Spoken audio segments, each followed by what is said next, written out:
back to the Cold Start Corner, your source for the practice launchpad to bring that practice ownership vision to reality. I'm Eric Matei, and in this episode, we are taking the next steps in exploring your office location and build out, which is all about finding the ideal location best suited to your vision, budget, and goals. So to put this in context, you'll recall this whole process of your cold start started in phase one, that planning phase, which was all about laying down that good solid foundation. So you'll recall we discovered your vision, we quantified and monetized that vision in the financial forecast and feasibility analysis. We then created the blueprint for how you're going to bring that vision to reality in your strategic business plan.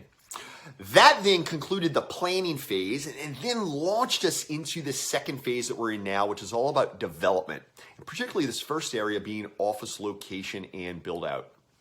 So thus far, you'll recall we kicked off a couple of episodes ago regarding office location and build out with the budget management. Remember the crash course into how important it is to really understand and grasp that master budget and then manage folks and your contractors to that budget. From there, in the last episode, we jumped into a bit more of the geo-spatial analysis associated with your build out, your office location and build out, particularly demographic analysis and competitive analyses. Now, here in this episode, we're digging into, drum roll please, your lease and lease negotiation.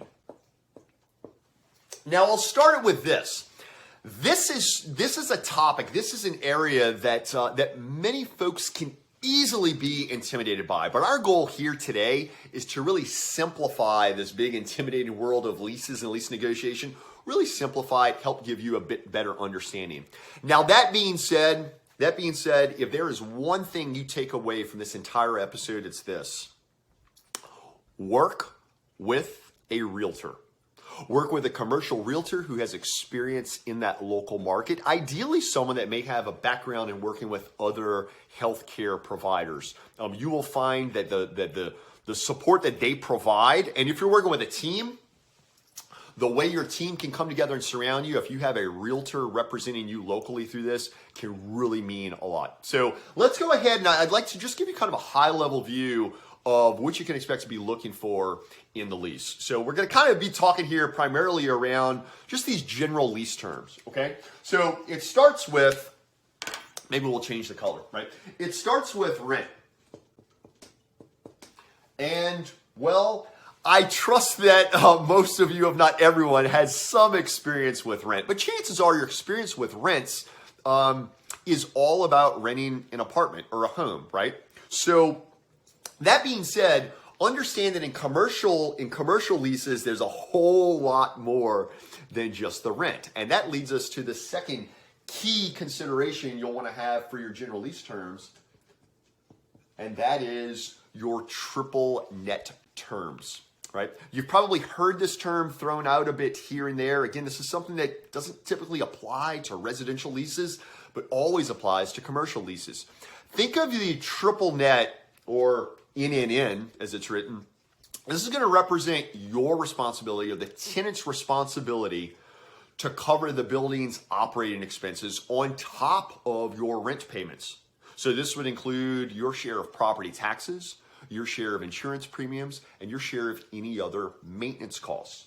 So that said, when you look at these numbers, and really it's important if you find yourself just kind of perusing the classifieds or doing some online searches, you will typically see rent is written there, but you may not always see triple net. And it's really important you understand that triple net number before you get too excited with things. Because as a matter of fact, this can, triple net can be as much as, a quarter or even a third of what rent is. So it's really important to understand that number and inject that into the master budget.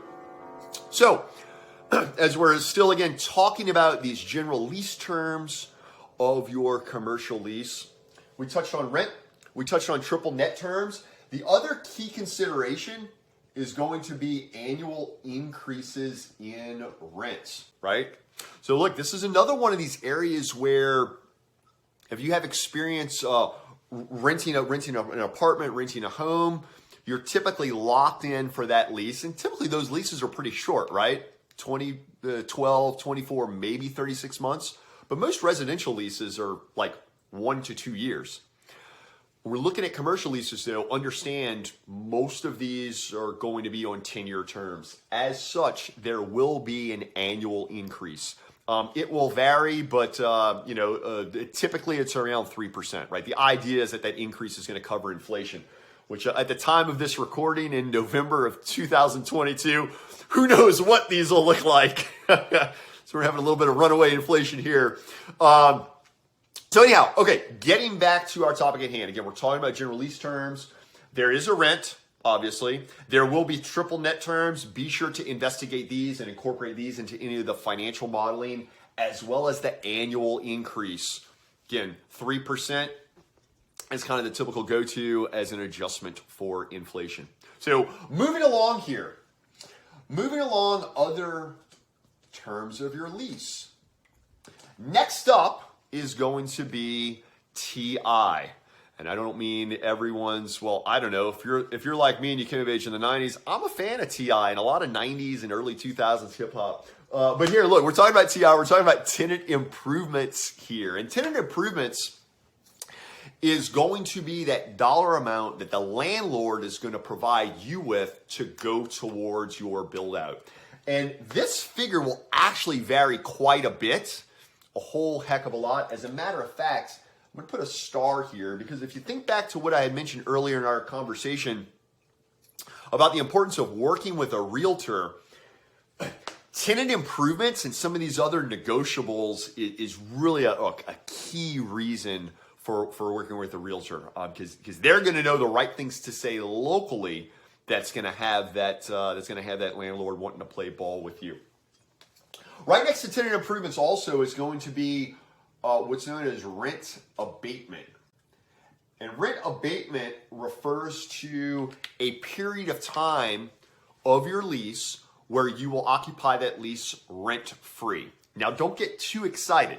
Reason being is that the purpose of rent abatement is to afford you an opportunity to have a period of time during which your build out will be taking place, but to have that period of time while the build out's being taken place where you're not being charged rent.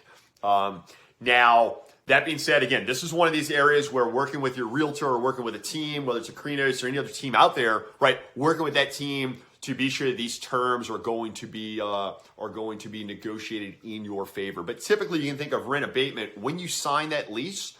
In all likelihood, you're going to be asked for a deposit as a damage deposit, as well as a 3 months rent deposit. So what'll typically happen is they'll take that 3-month rent deposit, and then they'll give you a period of rent abatement. Now, if you can read between the lines, you realize they're still getting your money. They're just getting it all from you bulk up front so that in your first 90 days, they're not charging your rent. And again, just use that. That's just an example because these things can come in all shapes and sizes. Again, all the more reason to really do your due diligence, work with a realtor, and build a team around you. And that about does it here for really everything we wanted to jump into regarding lease negotiation. Look, don't be intimidated by this stuff, but the way to not be intimidated by this stuff is to really empower yourself. We hope that you're empowered by this and understanding a little bit more about general lease terms, and absolutely connect with a local realtor. We've actually got connections in a ton of markets across the U.S., so feel free to reach out to us.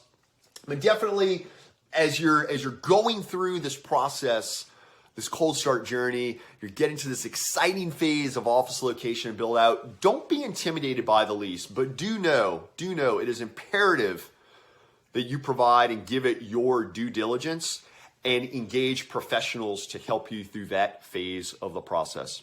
So for more great stuff like this, visit the Cold Start Corner at Akrinos.com, subscribe to the Akrinos YouTube channel, and follow Akrinos across the socials for a lot of really great stuff we've got around everything you need to do to plan, develop, and launch your cold start. So from everyone else here at Akrinos, I am Eric Matei, signing off.